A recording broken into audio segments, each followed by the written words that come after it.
$125 recording. Oh. Basically up front is your two 30-pound propane cylinders. Your propane cylinders are full at this time. You also have what they call an automatic changeover regulator. What that does is if both bottles are in the on position, once one runs empty, it'll automatically switch over to start using the next bottle. Downfall to the cool feature. You suck both bottles dry before you realize you're out of propane. Probably a good idea, leave one in the off position. Use one as your primary supply. Once that runs empty, your cooking gas, hot water, if you use your hot water heater on gas, will stop operating. Come outside, turn the other bottle on, kind of gives you a little timeline on how long it took to use that one bottle. 12-volt battery source on the front, charges anytime you are plugged into shore power or a proper wired tow vehicle. All four corners of the unit have your stabilizer jacks. They come with a crank handle. They manually crank to the ground. They are stabilizer jacks. They are not leveling jacks. Not designed to lift it up off the ground and to level it. Basically, your side-to-side level you get by backing onto planks of wood or the RV pads that they designed to stack to get your side-to-side level. Your front-to-rear level you get off your front tongue jack. Once you get it within reason, that's when you'll go ahead and lower your stabilizers. Your stabilizers and the unit sits quite high off the ground. So if you actually take 8x8 blocks of wood or something, put underneath them, it'll make it a lot more stable because your jacks aren't extending so far.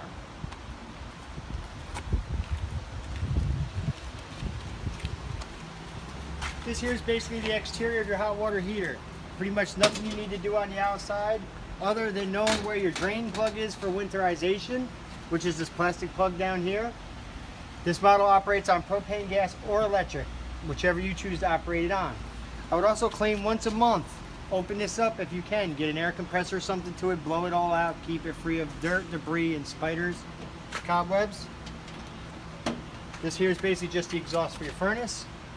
Has got 30 feet of a 50 amp supply cord that comes with the unit.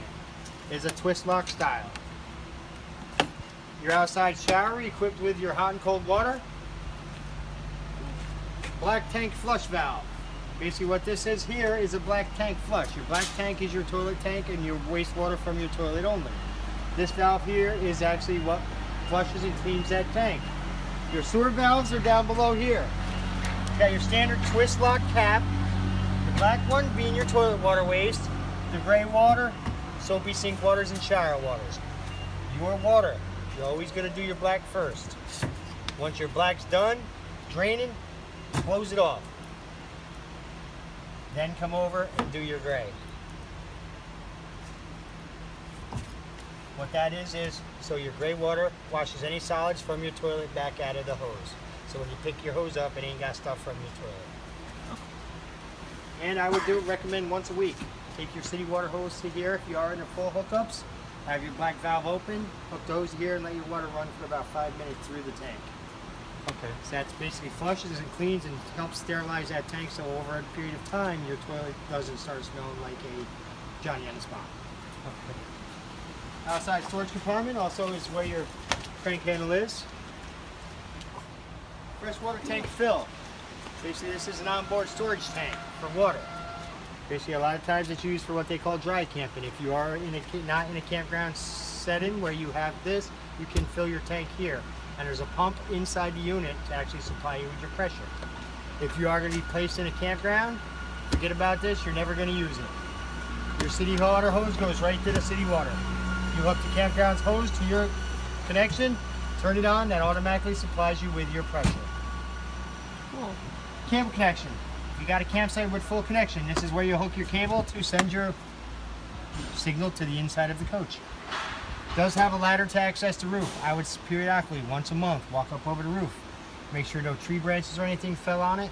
If you're one of the people that bring the slide outs in and out every weekend or whenever you're up, walk up the roof, look across the top of the slide outs. Make sure no tree branches, debris, kids' toys, or anything get on top of that slide out before bringing it in.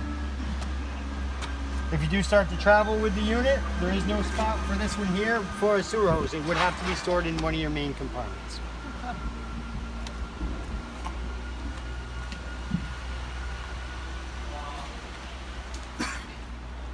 Your entry steps are basically pretty much just standard steps.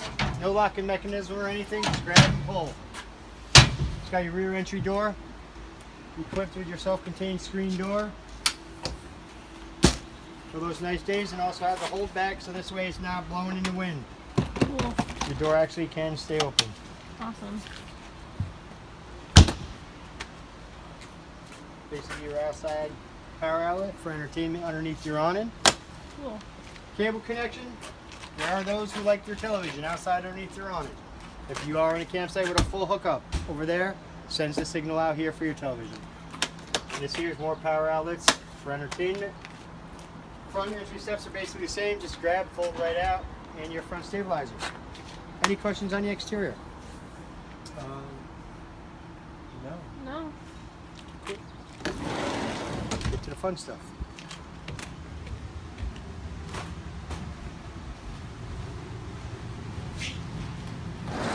As you basically enter the coach, it's got all your light switches and over here, basically your outside light, and also your ceiling fan switches are here. Up in this compartment here is basically a lot of the brains of the whole unit. It's got your AM FM stereo DVD player.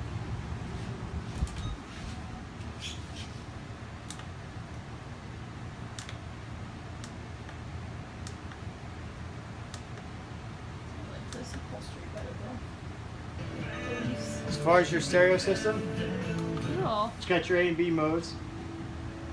Speakers for the outside, or you can actually have them both on. Cool. This here is also your DVD player for your television. You would just have to go through your mode until you find your auxiliary mode for your DVD player. As far as your awning, it's basically just in and out.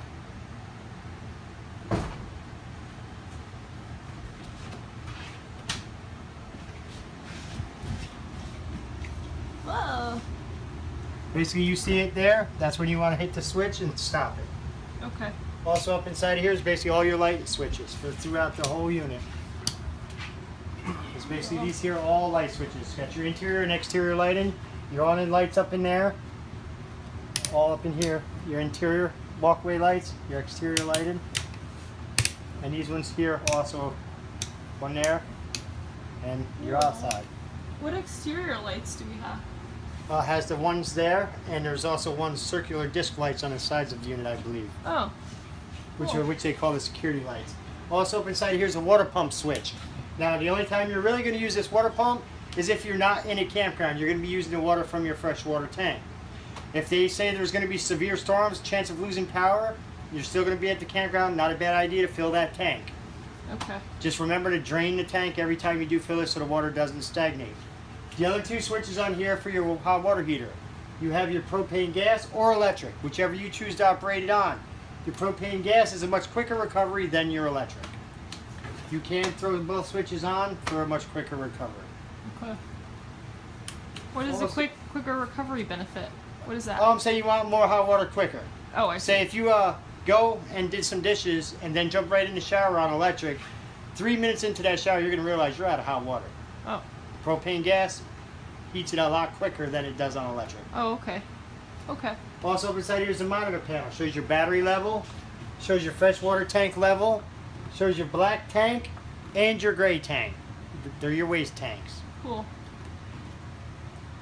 How accurate are those? I've heard that a lot of them aren't, and that you have to maintain sensors. On this Jayco is pretty darn close to it. Okay. The problem has always been with these is the toilet tank, the black tank. Because they got probes that actually stick through, it's how they actually sense it. Now, you know, toilet paper, wet toilet paper, gets hung up on things all the time. Yeah. So they're designed for these probes, since it all started, is still the same today. So that's where the black tank flush comes in. Okay. A lot of times you know your tank is empty, but it'll still be reading something. That's just a piece of paper or something got caught on that sensor. All right, and it needs to be. Needs to be flushed. Yep. Even if you actually just fill your tank up a couple times, hook up the hose to it, leave your valve closed, just hold the foot pedal inside to see where the water is. So that way, once you see it filled to the toilet, go outside, pull that valve again a couple times if you have to. Okay. Also up inside here is your remote control for your radio, your remote control for your fireplace. Who? And it is a heater. It has a 1500 watt heater, so a nice chilly morning, instead of burning the big gas furnace if you don't need it, you can just go through your settings and change that. You can adjust the flame, the color of the flame, the brightness, The colors of the flame can all be changed and adjusted through your remote. Cool.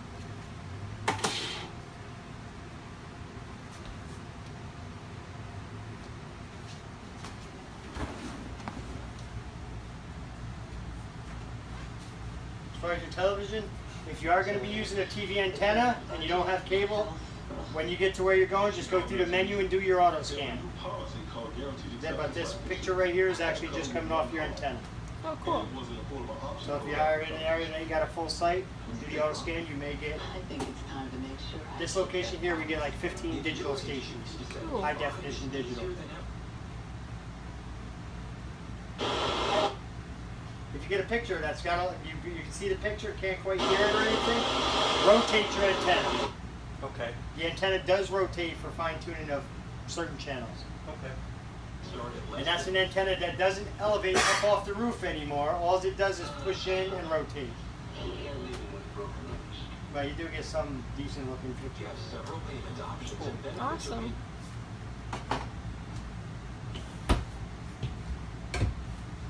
It is pretty much your household style refrigerator.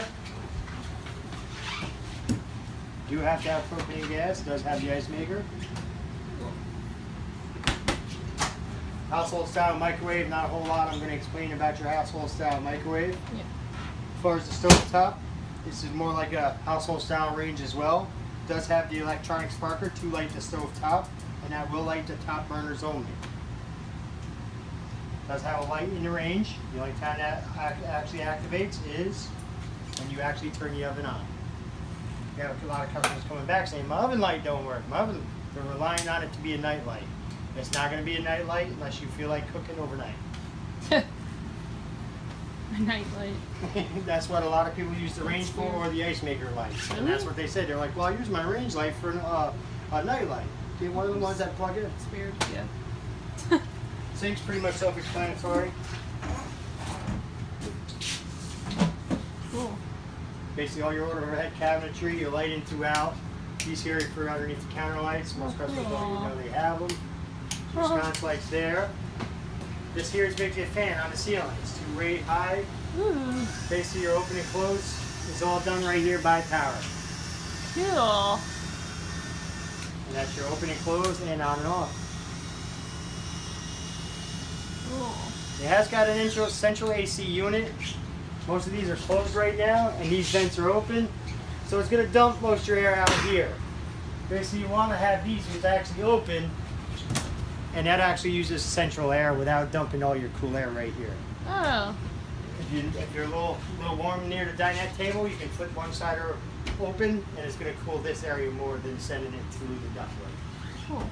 Propane leak detector. If the unit comes down with a propane leak, this is going to sound the alarm to let you know it's got a propane leak. Let you know there is a propane leak. That's the noise it'll make. That's the noise it'll make. The smoke detectors and carbon monoxide detectors are on the ceiling. They are household style, work off 9-volt battery. Okay. Over here is what they call a power converter. It's where your main electrical breakers and also your 12-volt circuits are. The manufacturer is doing a good job at actually writing down what everything is on both sides. Cool thing with the 12-volt side is, if it has a blown fuse, it's got a red LED light that lights up next to the fuse to let you know which one is blown. And they do mark what everything is for. Awesome. As far as operating the heating or air conditioning in the unit, ain't much different than operating the one in your home. You want cool mode, which is your air conditioner, move it to cool and set your thermostat. Cool. Fan mode, all that does is circulate air through the central ductwork. If you want it off with nothing, turn it off, or if you want it heat, just move it to heat, set your thermostat. Same as operating in your home. Okay.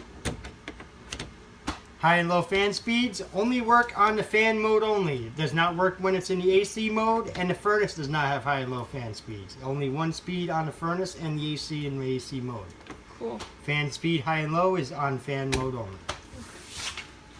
In the bathroom is your GFI outlet. So if you ever notice your outside outlet stops producing power, or the outlet next to the kitchen sink, check to see if your GFI outlet is popped.